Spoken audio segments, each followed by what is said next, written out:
നമസ്കാരം. അപ്പോൾ ഞാൻ ഇന്ന് വന്നിട്ടുള്ളത് ഒരു ചിൽഡ്രൻസ് സ്പെഷ്യൽ സ്നാക്സുമായിട്ടാണ് കേട്ടോ. മറ്റൊന്നുമല്ല, മണിപ്പുട്ടുമായിട്ടാണ്. കുട്ടികൾക്ക് എല്ലാവർക്കും ഇഷ്ടപ്പെട്ടുള്ള ഒരു വിഭവമാണിത്.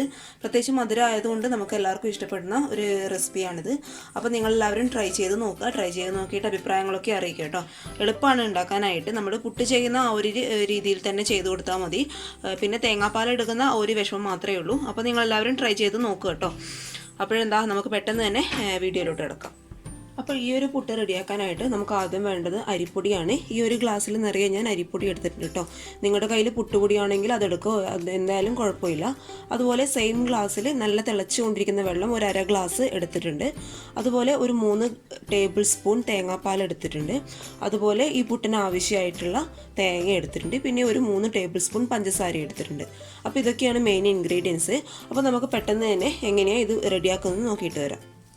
അതിനായിട്ട് ആദ്യം നിങ്ങളുടെ കയ്യിലെടുത്ത പൊടി ഈ ഒരു പാത്രത്തിൽ ഇട്ട് കൊടുക്കുക. പിന്നെ ഈ പൊടിക്ക് ആവശ്യമായിട്ടുള്ള ഉപ്പ് നമുക്ക് ഈ ഒരു ടൈമിൽ ചേർത്ത് കൊടുക്കാം. ഒരുപാട് ഉപ്പ് ഇടേണ്ട ആവശ്യമില്ല കേട്ടോ, കാരണം നമ്മൾ ഈ ഒരു മധുരത്തിൻ്റെ ആ ഒരു വേർഷനിലാണല്ലോ ചെയ്യുന്നത്. അപ്പം പൊടിക്ക് ആവശ്യമായിട്ടുള്ള ഉപ്പ് മാത്രം ഇട്ട് കൊടുത്താൽ മതി. ഇനി നന്നായി മിക്സ് ചെയ്തിട്ട് എല്ലാ സൈഡിലും ഉപ്പ് എത്തണം കേട്ടോ പൊടിയുടെ. ഇനി നമ്മൾ എടുത്തു വച്ചിരിക്കുന്ന തിളച്ച വെള്ളം ഇതിലോട്ട് ഒഴിച്ചു കൊടുക്കാം. ഇനി നമ്മൾ ഒഴിച്ചു കൊടുത്ത ആ വെള്ളത്തിൻ്റെ ചൂടൊന്നും മാറിക്കിട്ടില്ല, ഒന്നും മാറാനേ പാടില്ല കേട്ടോ. നന്നായിട്ട് കൈവച്ച് നന്നായിട്ട് ഇത് കുഴച്ചെടുക്കണം, നല്ല സോഫ്റ്റാക്കി എടുക്കണം. അപ്പോഴാണ് പുട്ടിന് നല്ല സോഫ്റ്റ് കിട്ടുള്ളൂ കേട്ടോ, സോഫ്റ്റ്നെസ് കിട്ടുള്ളൂ. അപ്പോൾ നന്നായിട്ട് കുഴച്ചെടുക്കാം. നമുക്കിങ്ങനെ കുഞ്ഞു കുഞ്ഞു ഉരുളകളാക്കിയിട്ട് ഉരുട്ടിയെടുക്കാൻ പറ്റണം. ആ ഒരു രീതിയിൽ കുഴച്ചെടുക്കുക കേട്ടോ. പിന്നെ ഓരോ പൊടിയിലും വെള്ളത്തിൻ്റെ അളവ് വ്യത്യാസമായിരിക്കും. നിങ്ങൾക്ക് കൂടുതൽ വെള്ളം വേണമെന്നുണ്ടെങ്കിൽ കൂടുതൽ യൂസ് ചെയ്യുക കേട്ടോ. എനിക്കിപ്പോൾ ഈ ഒരു പൊടിയിൽ ഈ ഒരു വെള്ളം അത്യാവശ്യത്തിനുണ്ട്, അതുകൊണ്ട് നിങ്ങൾക്ക് കൂടുതൽ വേണമെങ്കിൽ കൂടുതൽ യൂസ് ചെയ്യാം. അപ്പോൾ ഇത് നന്നായിട്ട് നല്ല സോഫ്റ്റായിട്ട് കുഴച്ചെടുക്കാം. ഞാനിത് നന്നായിട്ട് കുഴച്ചെടുത്തിട്ടുണ്ട് കേട്ടോ. ഇനി നമുക്കിത് നല്ല സോഫ്റ്റ് ആയിരിക്കണം. നമ്മളിങ്ങനെ തൊട്ട് നോക്കുമ്പോൾ നല്ല സോഫ്റ്റ് ആയിരിക്കണം, എങ്കിലേ നമ്മുടെ പുട്ട് നല്ല സോഫ്റ്റായിട്ട് കിട്ടുള്ളൂ. ഇനി നമുക്കിത് ഇങ്ങനെ ഒരു ചെറിയൊരു ഉരുളകളാക്കണം. കുഞ്ഞു കുഞ്ഞു ഉരുളകളാക്കുക കേട്ടോ. ഉരുളകളാക്കി എടുത്തിട്ട് നമുക്ക് വേറൊരു പ്ലേറ്റിലോട്ട് മാറ്റി കൊടുക്കാം.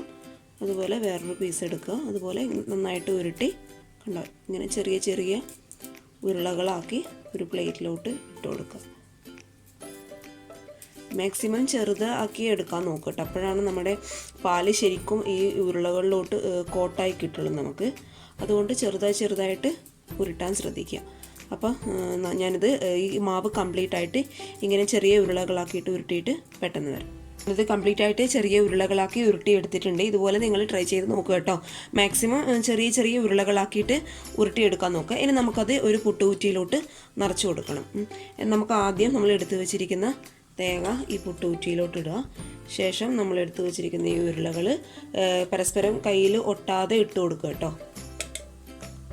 കംപ്ലീറ്റ് ആയിട്ട് ഇടുക. നിങ്ങൾ പേടിക്കണ്ട, ആവി കയറുമ്പോൾ നന്നായിട്ട് വെന്തിട്ട് അത് റെഡി ആയിക്കോളും. അതൊന്നും നിങ്ങൾ പേടിക്കണ്ട.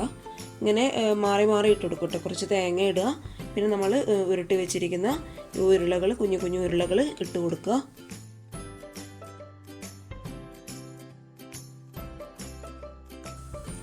അപ്പോൾ കണ്ടോ, ഞാനിത് കംപ്ലീറ്റ് ആയിട്ട് പുട്ടുകുറ്റിയിലോട്ട് നിറച്ചിട്ടുണ്ട്. ഇനി നമുക്കിത് ഒരു പുട്ടുപാനിയിലോട്ട് വെച്ച് കൊടുക്കാം. അപ്പോൾ ഞാനിങ്ങനെ വെച്ച് കൊടുത്തിട്ടുണ്ട് കേട്ടോ, പുട്ടുപാനിയിലോട്ട് വെച്ച് കൊടുത്തിട്ടുണ്ട്. ഇനി നന്നായിട്ട് ആവി വരുമ്പോൾ ഒരു 10 മിനിറ്റ് കഴിഞ്ഞ് ആവി വരാൻ തുടങ്ങും. ആവി വന്നതിന് ശേഷം നമുക്കിത് മറ്റൊരു പ്ലേറ്റിലോട്ട് മാറ്റി കൊടുക്കാം. അപ്പോൾ പുട്ടുകുറ്റിയിൽ നിന്ന് അത്യാവശ്യം നന്നായിട്ട് ആവി വരുന്നുണ്ട്. ആ ഒരു സമയം കൊണ്ട് നമുക്കൊരു പാനിൽ നമ്മൾ എടുത്തു വെച്ചിരിക്കുന്ന തേങ്ങാപ്പാൽ കംപ്ലീറ്റ് ആയിട്ട് ഒഴിച്ചു കൊടുക്കുക. അതുപോലെ തേങ്ങാപ്പാലിൽ കിടന്ന് ഒന്ന് മെൽട്ടാൻ വേണ്ടിയിട്ട് പഞ്ചസാരയും നമുക്ക് ഇട്ട് കൊടുക്കാം. നിങ്ങൾക്ക് കൂടുതൽ മധുരം വേണമെന്നുണ്ടെങ്കിൽ കൂടുതൽ പഞ്ചസാര ആഡ് ചെയ്യാം കേട്ടോ. എനിക്കിപ്പോൾ ഈ ഒരു ഇത് മതിയാവും. അപ്പോൾ നമ്മുടെ പുട്ട് അത്യാവശ്യം നന്നായിട്ട് വെന്തിട്ടുണ്ട്. അപ്പോൾ അതുപോലെ നമ്മൾ പാലിൽ മിക്സ് ചെയ്ത പഞ്ചസാരയും നന്നായിട്ട് മെൽട്ടായിട്ടുണ്ട്. ഈ ഒരു ടൈമിൽ നിങ്ങൾ സ്റ്റൗ ഓഫ് ചെയ്യുക കേട്ടോ. ഞാൻ ആദ്യം സ്റ്റൗ ഓൺ ചെയ്തിട്ടാണ് പാൽ ഒഴിച്ചു കൊടുത്തത്. ഒരുപാട് തേങ്ങാപ്പാൽ ചൂടായി കഴിഞ്ഞാൽ നിങ്ങൾക്ക് അറിയാമല്ലോ, പെട്ടെന്ന് അങ്ങ് പിരിഞ്ഞു പോകുന്നു. ഇനി സ്റ്റൗ ഞാൻ ഓഫ് ചെയ്തു. ഇനി നമുക്ക് ഈ പുട്ട് ഇതിലോട്ട് തട്ടിക്കൊടുക്കാം. പതുക്കെ പ്രസ് ചെയ്ത് കൊടുക്കുക. കംപ്ലീറ്റ് ആയിട്ട് ഇട്ട് കൊടുക്കുക കേട്ടോ. ചില്ല് പതുക്കെ ഇങ്ങോട്ട് മാറ്റി കൊടുക്കുക. ഇനി ഇത് നന്നായിട്ട് ഒന്ന് ഉടച്ചെടുക്കാം നമുക്ക്. അപ്പോൾ ഞാനിത് കംപ്ലീറ്റ് ആയിട്ട് ഉടച്ചെടുത്തിട്ടുണ്ട് കേട്ടോ. ഇനി ഇത് നന്നായിട്ട് മിക്സ് ചെയ്യും. ഈ തേങ്ങാപ്പാൽ നമ്മുടെ എല്ലാ ഉരുളകളിലും നന്നായിട്ട് എത്തണം മുഴുവനായിട്ട്. അതുപോലെ നമുക്ക് മധുരം, നിങ്ങൾക്ക് കൂടുതൽ തേങ്ങ വേണമെന്നുണ്ടെങ്കിൽ കൂടുതൽ ഇട്ട് കൊടുക്കുക കേട്ടോ. അതുപോലെ പഞ്ചസാരയും നിങ്ങളുടെ ആ ഒരു മധുരത്തിനനുസരിച്ച് ചേർത്ത് കൊടുക്കുക. സ്റ്റൗ ഓഫ് ചെയ്തിട്ടാണ് കേട്ടോ ഉള്ളത്. സ്റ്റൗ ഓഫ് ചെയ്തിട്ട് ഇതൊക്കെ ആഡ് ചെയ്ത് കൊടുക്കുക. നന്നായിട്ട് മിക്സ് ചെയ്യുക. അപ്പോൾ നമ്മുടെ മണിപ്പുട്ട് റെഡി ആയിട്ടുണ്ട്. നല്ലൊരു സ്നാക്സ് ആണ് കേട്ടോ. അത്യാവശ്യം മധുരം ഉള്ളതുകൊണ്ട് നല്ല ഒരു ടേസ്റ്റ് തന്നെയാണ് ഇത് കഴിക്കാനായിട്ട്. കുട്ടികൾക്കൊക്കെ പെട്ടെന്ന് ഇഷ്ടപ്പെടുന്ന ഒരു വിഭവമാണിത്. അപ്പോൾ നിങ്ങൾ എന്തായാലും ട്രൈ ചെയ്ത് നോക്കുക. വളരെ എളുപ്പമാണ് ഉണ്ടാക്കാനായിട്ട്. തേങ്ങാപ്പാൽ പിഴിഞ്ഞെടുക്കുന്ന ആ ഒരു ബുദ്ധിമുട്ട് മാത്രമേ ഉള്ളൂ. ബാക്കിയൊക്കെ നമ്മൾ പുട്ട് ചെയ്യുന്ന ആ ഒരു രീതിയിൽ അങ്ങ് ചെയ്ത് കൊടുത്താൽ മതി. അപ്പോൾ എന്താ നിങ്ങളെല്ലാവരും ട്രൈ ചെയ്ത് നോക്കുക. ട്രൈ ചെയ്ത് നോക്കിയിട്ട് അഭിപ്രായങ്ങളൊക്കെ അറിയിക്കുക. അതുപോലെ വീഡിയോസൊക്കെ ഇഷ്ടപ്പെട്ടാൽ എൻ്റെ ചാനൽ സബ്സ്ക്രൈബ് ചെയ്യാനും ലൈക്ക് ചെയ്യാനും ഷെയർ ചെയ്യാനും മറക്കരുത് കേട്ടോ. അപ്പോൾ അടുത്ത വീഡിയോ ആയിട്ട് കാണും വരെ താങ്ക് യു. ബൈ.